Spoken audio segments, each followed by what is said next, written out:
मनीषा साजवानी जी। राधे राधे। श्री हरिवंश महाराज जी। महाराज जी, जब कोई अपमान करे तो कैसे समझें कि कब चुप रहना है, सुनना है और कब जवाब देना है? अगर हमेशा चुप रहें तो लगता है सामने वाला और भी ऐसा करेगा, तो महाराज जी ऐसी में मर्यादा नहीं। भगवान शंकर कह रहे हैं, अपने कर्म जाए अपकारी, उमा क्षमा सापहुते भारी। अगर हम किसी को क्षमा कर देते हैं तो हमारी क्षमा उसके ऊपर सांप से भी ज्यादा दंड देने वाली बन जाएगी। अगर हम चुप हो जाते हैं तो मालिक हिसाब करता है, और जब हम हिसाब करते हैं तो फंस जाते हैं। तो इसे कोशिश करे, जब हमारा कोई अपमान करे तो हमें सहकर वहाँ से चल देना चाहिए। हिसाब भगवान के ऊपर छोड़ देना चाहिए। लड़ाई झगड़ा करना, मारपीट करना, हिंसा करना, अपने को बंधन में डाल लेना है। हमें लगता है अपने को बचाए। एक लंबे दुख भोगने से अच्छा थोड़ा कष्ट सह ले। जैसे कोई हमें गाली दे रहा है, हमें अपमानित कर रहा है, यदि हम उससे लड़ गए तो हमारे अंदर क्रोध आ सकता है, मार पिटाई हो सकती है, रिपोर्ट हो सकती है, फिर हम आगे बंधनों में फंसते चले जाएंगे। और अगर हम वो गाली दिया और हम चुप हुए, सुन के चल दिए, तो उसको गाली देने वाले को ऐसा दंड मिलेगा समय पर कि दोबारा किसी को गाली नहीं देगा। मालिक बहुत, हम यही कई बार चर्चा की है। देखो हमारे यहाँ भी मुकदमा कई कई वर्ष चलता रहता है, तब हिसाब हो पाता है। जैसे कोई केस हुआ तो तुरंत थोड़ी होता है, बहुत कहो 4 वर्ष लग जाए उस केस के सुलझने में, कहो 10 वर्ष लग जाए।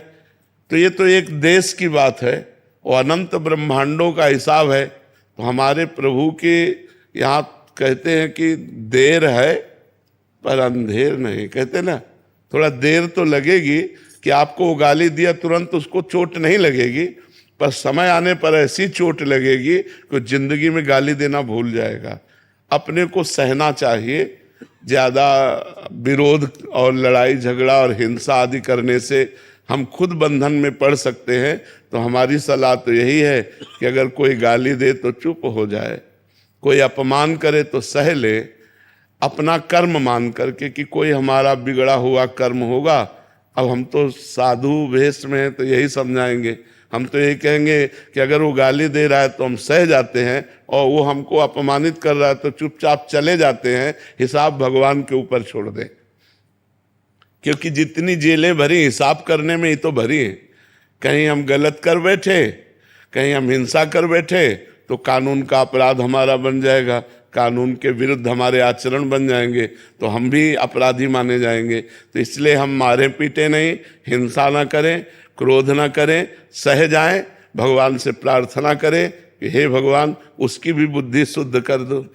उचित तो ये है कि हम उसके लिए भी अच्छा सोचें कि भगवान अगर आप इसकी बुद्धि शुद्ध कर दे तो गाली देना बंद कर दे, ये भी एक अच्छा आदमी बन जाए, तो आप इसकी बुद्धि शुद्ध कर दो। हम तो यही प्रार्थना करेंगे कि भगवान सबकी बुद्धि शुद्ध करें, लड़ाई झगड़ा ना हो, एक दूसरे का अपमान ना हो, एक दूसरे को दुख देने वाले वचन न बोले जाए।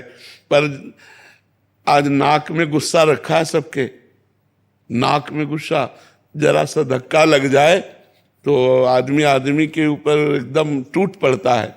हो सकता है वो बैलेंस बिगड़ गया, उसका धक्का लग गया, तो अपने को बोलना है कोई बात नहीं, कोई बात नहीं, आप संभलिए और आगे बढ़िए।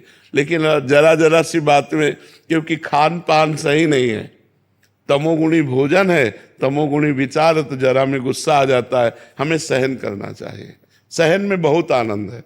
जब हमें सहन ना हो तो रो देना चाहिए भगवान के सामने, प्रभु हम तो असमर्थ हैं, आप समर्थ हो, आप देख लो।